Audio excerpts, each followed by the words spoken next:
네, 반갑습니다. 저는 경일대학교 상담교수로 재직 중인 송위덕이라고 합니다.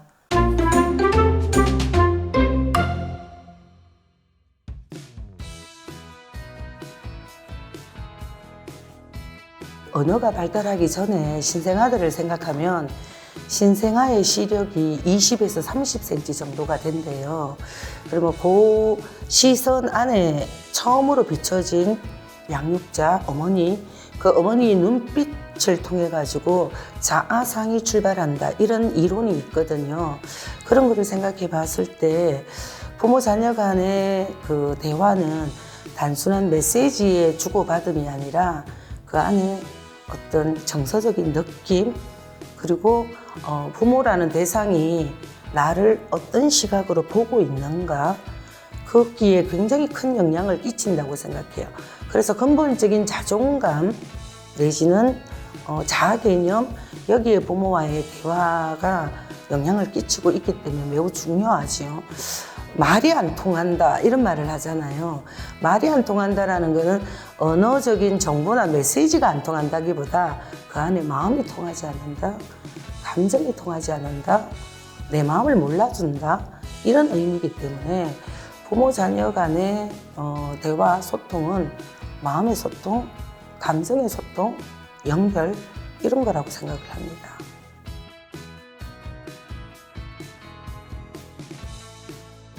제가 굉장히 좋아하는 문구가 있는데요.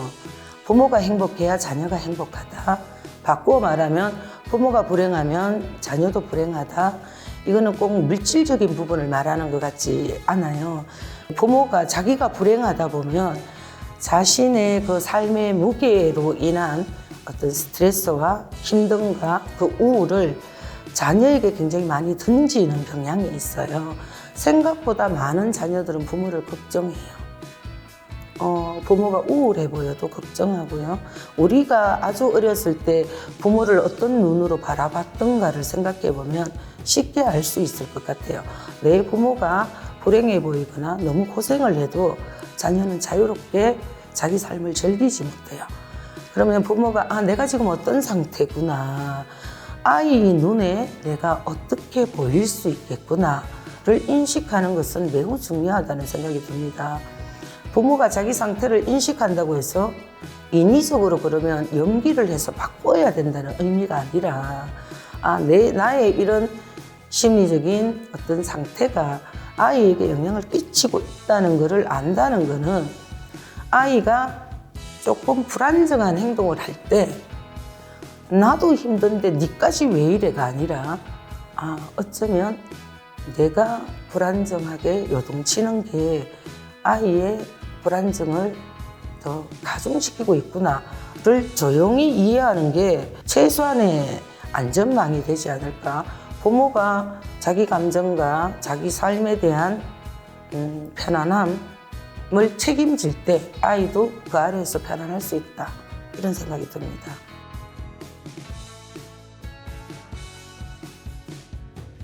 대화를 한다는 것은 주로 언어를 생각을 하는데 아주 어릴 때는 이렇게 언어적인 소통이 아니고 비언어적인 소통이 더 많지 않습니까? 그냥 이렇게 만져주고 스킨십하고 눈을 마주치고 부비부비해주고 이걸로도 충분히 소통이 되어지지요. 그러다가 아이가 이제 의사소통이 되기 시작하고 자기를 조금 조절해야 되는 유아기나 이때가 오면 애정도 충분히 연대감도 줘야 되지만 아이가 규율도 좀 익혀야 된단 말이에요. 그런데 아직 나이가 어리면 아이의 정신력이나 사고력이 부족하기 때문에 부모가 그때까지는 좀 직접적이고 구체적인 애정을 표현해 주거나 감정을 표현해 주거나 또 감정을 읽어 주기도 하고, 규율을 줄 때는 되게 명확하고 정확하게 규율을 주고 이렇게 해야 되지만 이제 나이가 들어가지고 초등학교 고학년이 되고 중고등학생이 되면 자기 거를 만들어 내야 되는 과업이 온단 말이에요. 부모 것을 일방으로 주는 게 아니라 그 과정에서 불안도 견디고 어떤 자기 안에 부족함도 견디고 이런 것들이 필요하거든요. 그러면 너무 부모가 직접적으로 어린애 다루듯이 너 지금 힘들지? 자꾸 이렇게 묻는 거는 아이가 자기 거를 만들어내는데 방해가 되는 것이란 말이에요. 그래서 저는 나이가 어릴수록 부모가 좀 직접적이고 적극적인 부모의 어떤 존재를 드러내는 애정을 주고 소통을 해야 된다면, 나이가 들수록 부모는 뒷배경처럼 좀 물러나서 오히려 견디고 아이가 자기 것을 먼저 가지고 올 수 있도록 부모 스스로를 좀 고립시키는 능력이 필요하다. 인내하는 능력이 그쪽으로 의사소통이 옮겨가야 된다. 어린 애가 울면 뭐 배고파서 울어? 이렇게 물을 수 있잖아. 아니면 안 안아줘서 울어? 이렇게 물을 수 있잖아요. 근데 청소년 애가 울고 있어요. 배고파서 울어? 속상해서 울어? 이렇게 보는 것보다 어쩌면 같은 공간에 애가 울고 있으면 문을 조용히 닫아주고 조용히 좀 기다려주는, 그러면서 아이가 또 어쩌다 보내는 신호에는 민감하게 좀 들여다보는 이런 것들이 저는 필요하다. 아이는 잘하고 있는데 부모가 잘하고 있지 않으면 소통이, 아기 때는 제잘제잘 소통이 되었지만 나이가 들면 이렇게 방향이 틀어질 수 있다. 부모가 물러서는 연습을 해야 된다. 소통에서도. 저는 그렇게 생각합니다.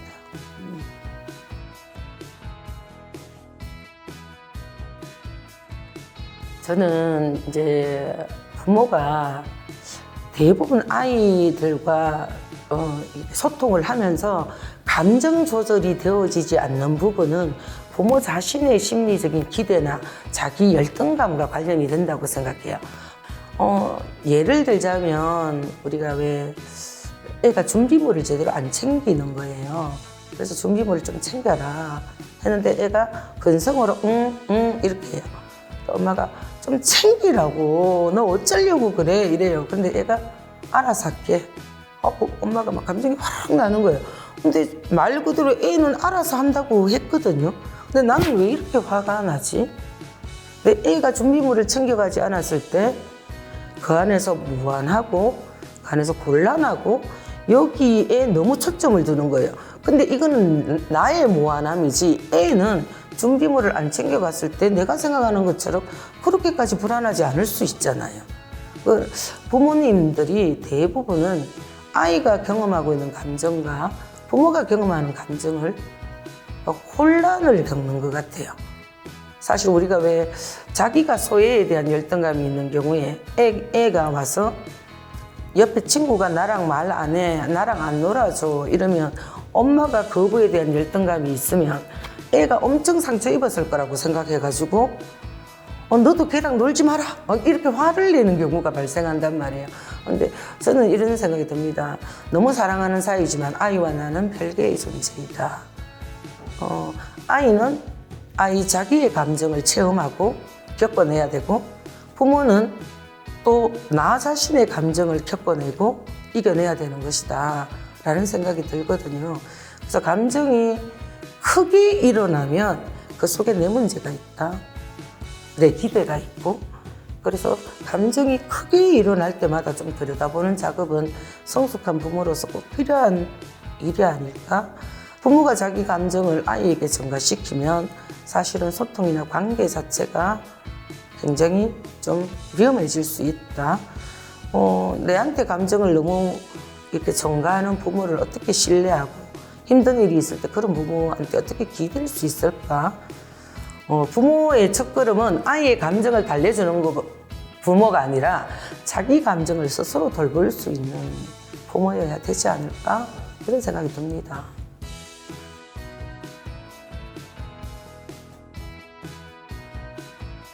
저는 이런 불안 자체가 너무 문제다라고 생각을 해요. 부모가 자식을 향한 애정을, 본인의 애정을 믿는다면 훈육해야 될 부분은 훈육하는 거죠. 이 훈육이 아이와의 관계를 망칠 것이다 라는 불안 자체가 너무 과한 염려인 것 같아요. 아니면 본인의 그 애정에 대한 스스로의 신뢰가 없든지. 근데 그렇지만 또 이런 염려를 부모들은 어린 아이를 키울 때 이런 염려가 되기 때문에 여기에 하나 좀 첨언을 드리자면 욕구와 감정은 인정하면서 규율과 책임을 물어라 라는 말이 있거든요. 아이가 이런 행동을 하면 안 돼 라고 말을 한다고 해서 상처받지 않아요. 관계가 망쳐지지 않아요. 어디에 상처를 받느냐 하면 어떤 단절감이 위험하냐면 너는 어떻게 그렇게 느낄 수 있어? 이렇게 할 때 상처를 받는 거예요. 그러니까 우리가 규율을 줄 때는 어린아이가 그렇게 애가 막 짜증을 내는 거예요. 짜증을 내면서 펄떡펄떡 뛰어요. 그러면 그 짜증이 나는 감정과 그 상태는 수용해 줄 수 있잖아요. 지도 짜증 내고 싶어서 내는 게 아니니까. 그러니까 어린애가 막 짜증이 나가 막 울면서 막 좀 부정적인 행동을 막 던지든지 이렇게 해요. 그러면 짜증내는 그 마음에는 연결하고 어쩔 줄 몰라 하는구나. 왜 뭐가 그렇게 속상해. 감정을 수용했지만 그렇지만 화날 때 지금처럼 말로 해줘야 되지 소리 지르는 거는 안 돼. 이렇게 하면 그 금기가 아이한테 상처 주지 않아요. 그런데 펄떡펄떡 뛰는데 뭐 하는 짓이야? 지금 어떻게 이런 행동을 할 수 있지? 이 말은 나는 화가 체험되고 있는데 부모가 그 화 자체를 부정할 때 관계가 위험해집니다. 그래서 규율을 줄 때는 욕구와 감정은 수용해줘라. 그럴 수밖에 없는 이렇게밖에 존재하지 못하는 그 어린 아이의 마음은 인정해주고 그 인정을 받으면 애가 좀 누그러져요. 그때 규율을 줘야 되는 거죠. 이런 행동을 하면 엄마가 네 말을 알아들을 수 없고 이런 행동을 할 때 엄마도 속상하고 이런 규칙을 준다든지 그렇게 하면 애정연대 위에 훈육이 아이와 관계를 망치지는 않습니다. 오히려 그걸 염려해서 정당하고 일관성 있는 규율을 주지 못할 때 아이가 오히려 더 혼란하고 제대로 성장하지 못하는 문제가 발생할 거다라고 말씀드리고 싶네요.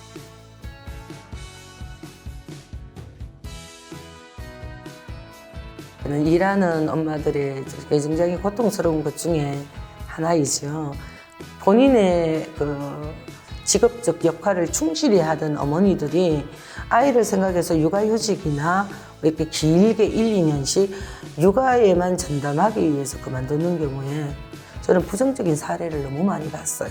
왜냐하면 엄마가 막 우울해지는 거예요. 일 중심으로 일의 가치를 두던 분이 그만두고 육아에만 몰입을 하다 보니까 막 우울하고 무기력해지고 저는 옆에 있지만 우울하고 무기력한 감정을 가진 엄마보다는 바빠서 애는 타지만 긍정적이고 이 자신감이 있는 엄마가 훨씬 도움이 된다라고 생각을 하는 사람이에요. 근데 거기에 조금 더 첨언하자면 맞벌이를 하는 엄마와 아이의 정서적인 유대 어쩔 수 없이 매일 아이는 엄마와 결별하잖아요. 원치 않지만. 근데 그 결별이 똑같은 강도로 아이에게 부정적인 영향을 미치지 않더라. 그 차이점이 뭘까 하고 연구를 해보니까 엄마가 자신의 직업적 활동에 갖는 만족감과 자부심이 영향을 크게 끼치더래요. 그리고 또 하나는 재결합할 때의 엄마의 그 긍정적 정서가 두 번째로 영향을 끼치더랍니다. 그래서 아이 옆에 어떤 식으로 달갑게 있어 줄까를 좀 고민하는 것이 저는 훨씬 더 필요한 작업이 아닐까 하는 생각을 합니다.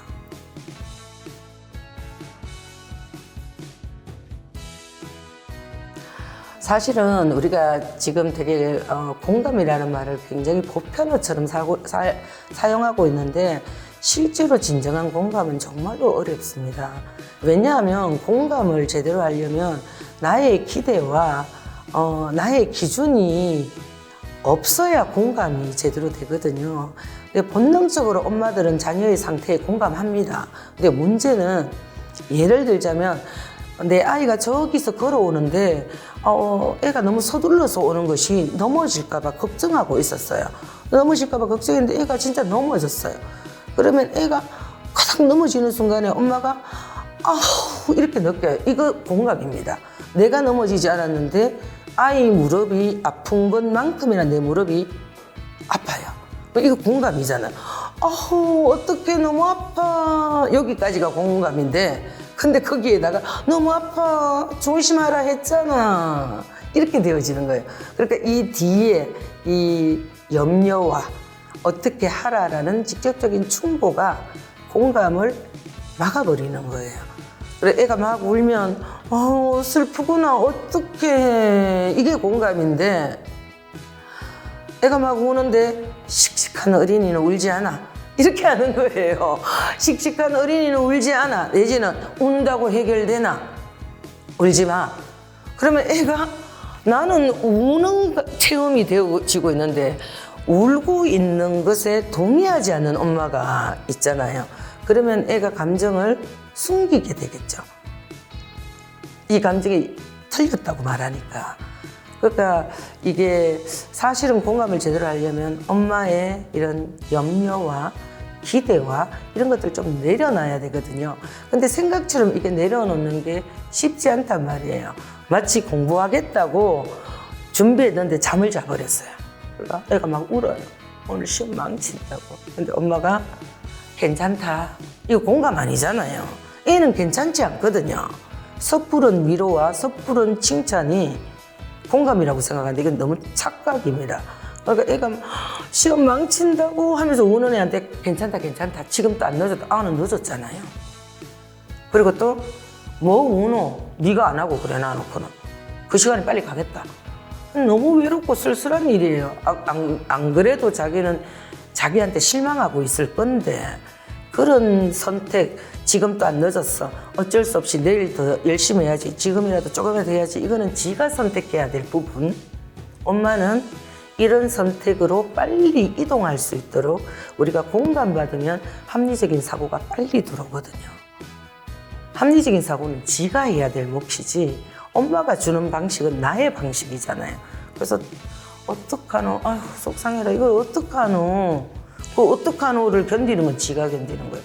그거를 마음을 좀 진심을 심어서 어떡하노 늦어서 어떡하노 이러면 애가 뜻밖의 택시라도 타고 가야지 이렇게 말을 해요. 이거 못해가니? 니 웃잖아. 큰일 났네. 이러면 애가 뭐 혼나고 내일 해야지. 그래 다행이다. 주술리라. 이렇게 따라가는 것이지 내가 앞서서 끌면 애는 자기 실망과 자기 스트레스에다가 엄마가 끊으라고 내 손을 탁 놓는 것 같은 그 순간에 되게 외롭고 척박한 느낌. 엄마가 나를 이해하지 않는다. 엄마는 걱정되는 마음에 도움되라고 했는 말인데 아이는 그 마음을 전달하기보다는 엄마는 내 마음을 몰라 라고 느껴요. 그래서 공감은 치유로 가는 가장 강력한 도구다 이렇게 말하거든요. 치유를 다른 말로 하면 자기 현실을 빨리 정상화시키는 게 치유인데 그러면 애가 빨리 자기가 책임져야 될 것들, 해야 될 것을 집중해서 빨리 합리적으로 하기 위해서 충고나 조언이 아니라 공감까지만 딱 하면 된다. 근데 부모가 자꾸 앞서가는 거죠. 이렇게 하면 될 건데. 그리고 또 그런 상황을 만든 아이를 자꾸 비난하고 싶어지는 거예요. 어쩌지 난감해하는 그 마음에만 딱 포커스를 두면 좋겠다라고 말씀드리고 싶네요.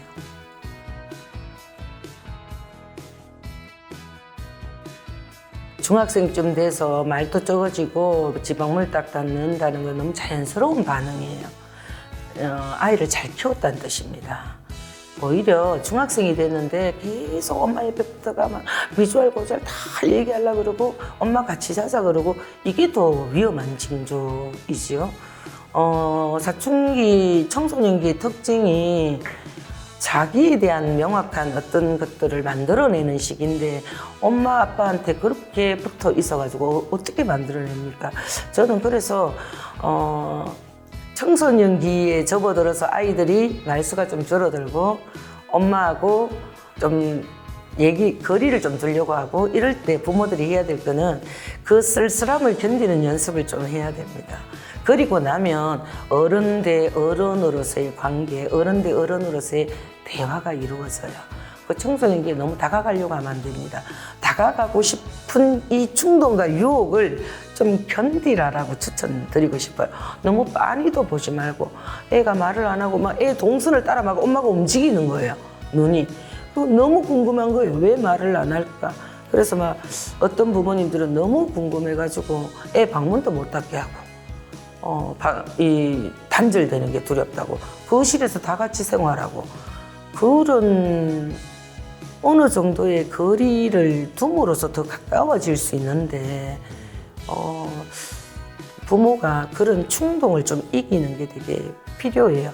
그러니까 부모가 되어진다는 거는 때로는 아이가 자랄 때 그 과도기를 겪을 때 쓸쓸함을 좀 견디면서 어른이 되어서 새롭게 우리가 대화하고 어른 대 어른으로서 관계를 맺어질 그 시기를 되게 설레이면서 좀 기다리는 지혜가 필요하다.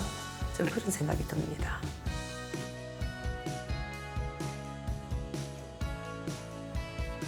저는 똑같이 부모가 행복해야 자녀가 행복한 것처럼 선생님들이 되게 편안하고 행복해야 학생들도 편안하고 행복하지 않을까? 그래서 저는 오히려 선생님들이 자기 자신을 돌보는 일에 충실하셨으면 좋겠다. 어떤 예기치 않은 어떤 상황을 맞이하더라도 처음 선생님이고자 하셨던 그 본바탕을 절대로 의심하지 마시고 스스로의 본바탕을 굳건히 믿으면서 그렇게 편안하셨으면 좋겠다. 너무 열심히 애쓰지 마시라. 이 말을 아이러니하게 들려드리고 싶네요. 네.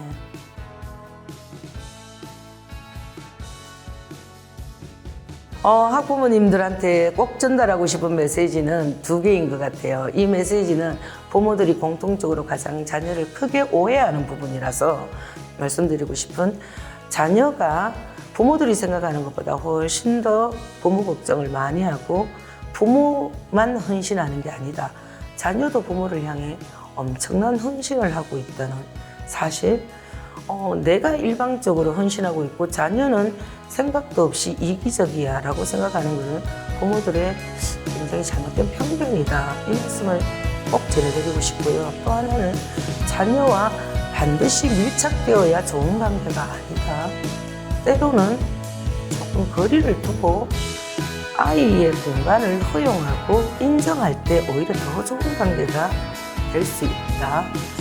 부모의 사랑이 무조건적인 사랑이라는 착각들은 하지 말아주셨으면 좋겠다. 무수히 많은 나의 기대와 나의 평가가 때로는 아이를 사랑함에도 불구하고 힘들게 할 수도 있고, 그래서 부모가 자신을 좀 점검하는 것은 아이에 대한 건강한 사랑의 출발이지 않을까 하는 말씀을 전해드리고 싶네요. 네. 울산교육 파이팅!